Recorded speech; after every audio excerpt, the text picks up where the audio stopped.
History facts के मौजू दोस्तों अस्सलाम वालेकुम।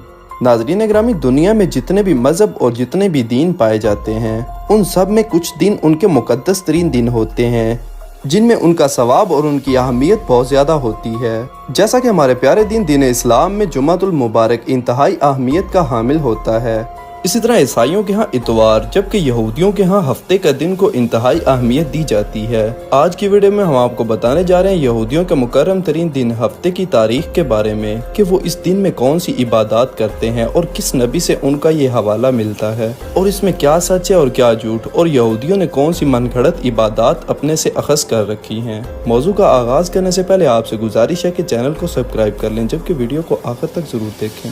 नाज़रीन ग्रामी, यहूदियत दुनिया के बड़े मज़ाहिब में से एक है। हालिया आदाद व शुमार के मुताबिक दुनिया में 1,44,35,900 यहूदी बसते हैं। यहूदी मज़हब की निस्बत हज़रत मूसा अलैहिस्सलाम की तरफ की जाती है, चूँकि उनका नस्ली ताल्लुक़ हज़रत याकूब अलैहिस्सलाम से है जिनका लक़ब इसराइल था, इसीलिए उन्हें बनी इसराइल भी कहा जाता है। यहूदियों ने 1948 में एक आलमी साजिश के तहत फ़लस्तीन पर कब्ज़ा करके इसराइल के नाम से एक अलग मुल्क कायम किया जहाँ यहूदियों ही की हुकूमत है। दूसरे मज़ाहिब की तरह यहूदियत में भी बाज़ दिनों को ख़ुसूसी तक़द्दुस हासिल है, जिनका मुख्तसर अहवाल हम पेश करने जा रहे हैं। सबसे पहले बात करते हैं सब्बत के बारे में। यहूदियत और बाज़ ईसाई फ़िरक़ों में सब्बत इबादत का दिन है। इसे यहूदियों के मुक़द्दस दिनों में सबसे अहम तरीन समझा जाता है। सब्बत जुमा के रोज़ ग़ुरूब आफ्ताब से शुरू होकर हफ्ता के रोज़ ग़ुरूब आफ्ताब तक जारी रहता है, यानी कमरी महीने के हिसाब से ये हफ्ते का दिन बनता है। ये दिन रवायती तौर पर 3 ज़रूरी खानों पर मुश्तमिल होता है। गैर आर्थोडॉक्स यहूदियों के लिए जुमे और हफ्ते के दरमियानी रात का खाना सबसे ज़्यादा अहमियत का हामिल है और वो इसका ख़ास एहतमाम भी करते हैं। इस खाने का आगाज़ चाला रोटी से होता है जो बरकत के तौर पर खाई जाती है। सब्बत को अमन और पाकीज़गी का दिन समझा जाता है और इस रोज़ रवायती तौर पर अच्छे कपड़े पहनने को अहमियत दी जाती है, जबकि बाज़ लोग पाकीज़गी की अलामत के तौर पर सफ़ेद कपड़े पहनते हैं।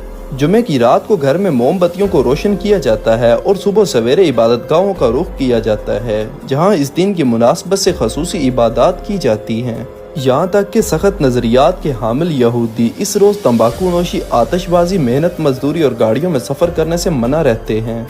सब्बत के बाद बात करते हैं पैसाक के बारे में। पैसाक का एक त्यौहार है। इसराइलियों के कदीम मिस्री ग़ुलामी से निजात की याद में ये दिन मनाया जाता है। हर बरस इब्रानी महीने निसान यानी मार्च और अप्रैल में 7 रोज़ तक इसकी तकरीबात जारी रहती हैं। पैसाक की पहली 2 रातों में सीडर के खाने का एहतमाम किया जाता है, जबकि त्यौहार के पहले 2 और आखिरी 2 दिनों में मुकम्मल तातीलात होती हैं। इन छुट्टियों के दौरान रात को खसूसी तौर पर मोमबत्तियाँ रोशन की जाती हैं, जिसके बाद रेड समंदर की तकसीम की याद में तकरीब होती है।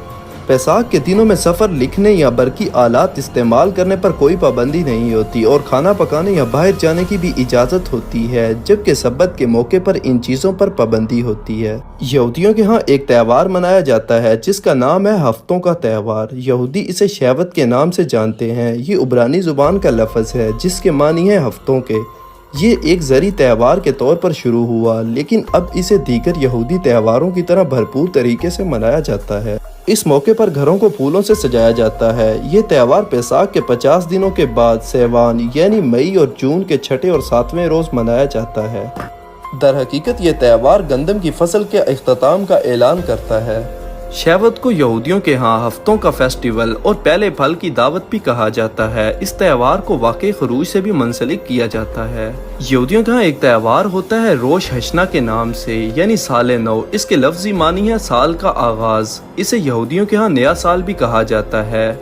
इस त्यौहार का आगाज़ मुद्दत इस्तिग़फ़ार से होता है, जिसकी इबादत 10 दिन पर मुहित होती है। ये त्यौहार बुनियादी तौर पर तौबा और इस्तिग़फ़ार का त्यौहार कहलाता है। इस मौके पर दुनिया भर के यहूदी अपनी इबादतगाहों का रुख करते हैं। इस त्यौहार का इख्तिताम अगले रोज़ यौम कफ़ारा पर होता है, जो इंतहाई मुक़द्दस दिन कहलाता है। ये त्यौहार तशरे यानी सितंबर या अक्टूबर की पहली और दूसरी तारीख को मनाया जाता है। इस मौके पर यहूदी एक दूसरे को सेब और शहद चखाकर नए साल की मुबारकबाद देते हैं। यौम कफ़ारा के बारे में अगर आपको बताएं तो यहूदियों का कैलेंडर में तशरीह का महीना सबसे ज़्यादा मुक़द्दस तरीन महीना है और यौम के पूरा कफ़ारे का दिन सबसे ज़्यादा मुक़द्दस दिन तस्वुर किया जाता है। आसान लफ्जों में आप इसको यहूदियों का यौम ईद कह सकते हैं। इस मौके पर 25 घंटों का रोजा रखा जाता है और जानवरों की कुर्बानी की जाती है, जबकि गुनाहों की बख्शिश के लिए दुआएं करने के साथ खैरात भी तकसीम की जाती है। यहूदियों का एक मुकर्रम तरीन दिन सोकोत भी है। उबरानी में सोकोत का मतलब आर्जी झोंपड़ा या छप्पड़ के हैं। ये मौसम खिज़ां की फसल की कटाई का त्यौहार है और बाज़ दीगर मुकद्दस दिनों की तरह इसे भी वाक़े खरूज से मुंसलिक किया जाता है। जब इसराइली सहराए सीना में मारे मारे फिरते थे और सोकोत में रहते थे, यौम कफारा के 5 रोज बाद तशरे की 15 तारीख को सोकोत मनाया जाता है। यहूदियों का एक मुकद्दस त्यौहार बाज़ मुतवज़ा भी है। बार मुतवज़ा त्यौहार ईसाईयत का मुकाबला करने के लिए मुतारफ़ करवाया गया था। यहूदी कानून के मुताबिक जब कोई लड़का या लड़की 13 बरस की उम्र को पहुंच जाए तो वो अपने अमाल के जवाबदेह बन जाते हैं। इस मुतवज़ा की उम्र तक पहुंचने से कबल बच्चे के वालिदैन ही उसके अमाल के जिम्मेदार तस्वुर किए जाते हैं। इस मौके पर ख़ुसूसी इज्तिमाआत मुनक्किद किए जाते हैं जिनमें ज़्यादातर इस्लाही तकारीर की जाती हैं। नाज़रीन ग्रामी, ये वो दिन थे जो यहूदियों के यहाँ इंतहाई मुकद्दस तरीन हैं। इन दिनों की इबादत यहूदी बहुत बढ़ चढ़ कर करते हैं, लेकिन इन इबादत और तमाम दिनों की तारीख किसी नबी से जोड़ना ये बहुत ही गलत बात होगी, क्योंकि यहूदियों की अक्सर इबादत उनके अपने आबाओ अजदाद से जोड़ी गई हैं। नाज़रीन ग्रामी, ये थी हमारी आज की वीडियो। अगर आपको वीडियो अच्छी लगी तो उसको लाइक और शेयर, जबकि चैनल को सब्सक्राइब कर दीजिएगा। आपसे जल्द मुलाकात होगी किसी नई मालूमाती और तारीखी वीडियो के साथ। अल्लाह हाफिज़।